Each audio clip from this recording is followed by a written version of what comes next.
The final segment of tonight's episode is upon us, gentlemen. You know the deal.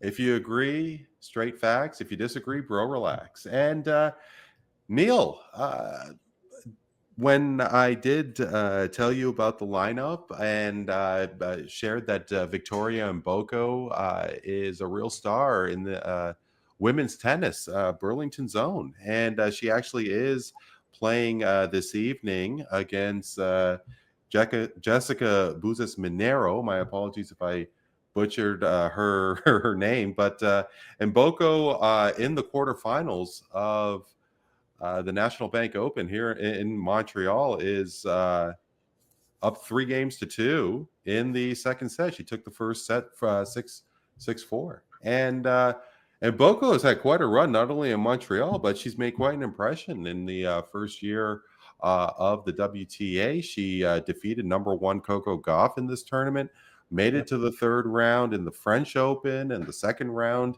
in Wimbledon.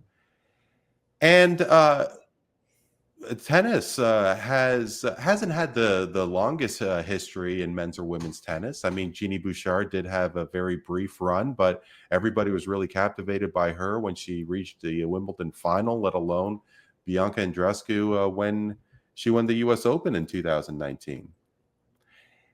Is Victoria Mboko the next big thing for tennis in Canada? Neel, Victoria Mboko will win a major by the end of the 27 season. Straight facts, bro. Relax. I go straight facts with that one. Because, hey, you know what? That's a long time. And tennis, young players have the opportunity to win right out of the gate. You see it. You saw it from, you see it from Coco Gauff. She's super young as well. I think she's like 20 years old, something like that.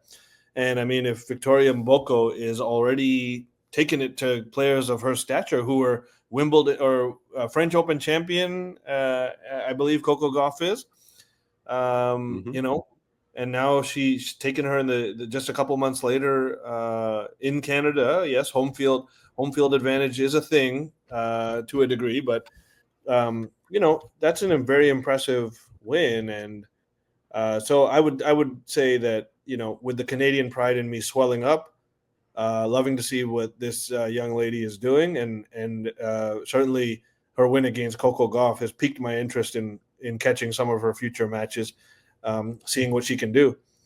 She looks, just from what I've seen highlights wise, she looks very athletic. She seems to have a lot to her game, but there's a lot of intangibles in tennis that I don't know. I have a good read on her yet, but the fact that she's had this type of signature win already, you said it was her first year on tour, then that says a lot. So you know what? I'm just going to be the homer and say straight facts on this one. And since Serena Williams has retired a number of years ago, there's been quite a bit of parity and some new stars rising in women's tennis. You think about Sabalenka, you think of Swiatek, Coco Gauff, Madison Keys won the Australian Open in January this year. So there could be an opportunity, especially of a changing of a guard. And the dominance that Serena Williams had is a thing of the past. I think Victoria Mboko could certainly do it. So, Dano, of course, you and I being the Leaf fans that we are, we're still in mourning with the signing of Mitch Marner to the Vegas Golden Knights. Well, at least I am. I didn't want to see him go. I mean, the Leafs do have a void for the upcoming season. And how is it going to affect Auston Matthews?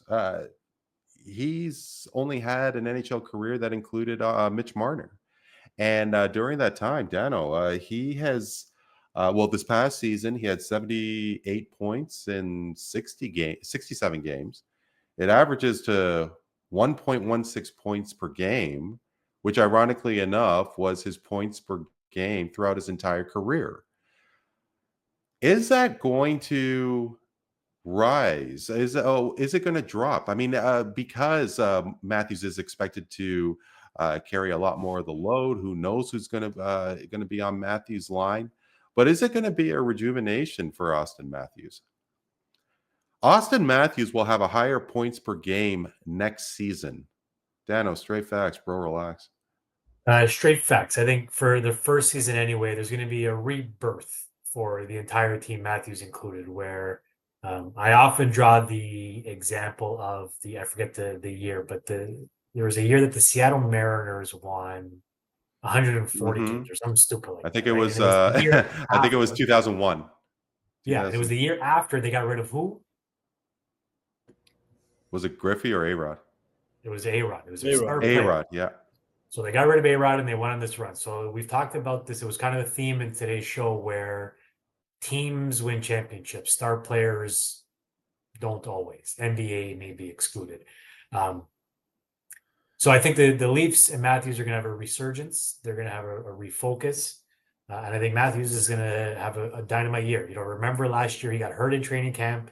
He missed a sizable chunk of the season with a mysterious ailment that took him to Germany to get some treatment that nobody knew what the hell was happening with him.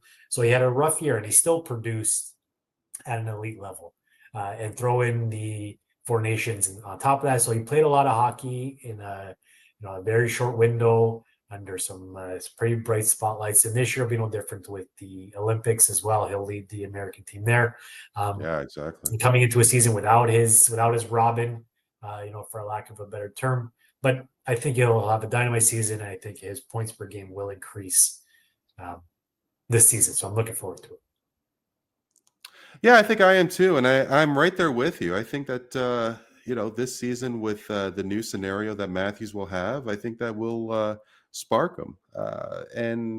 You talk about who, the Mariners and giving up A-Rod, and the Mariners went on that run. I mean, the Washington Nationals first season without Bryce Harper, they won the World Series. So, anything can happen. So it would just be ironic if the Leafs were able to do something significant in the playoffs and Mitch Marner was not a part of that team.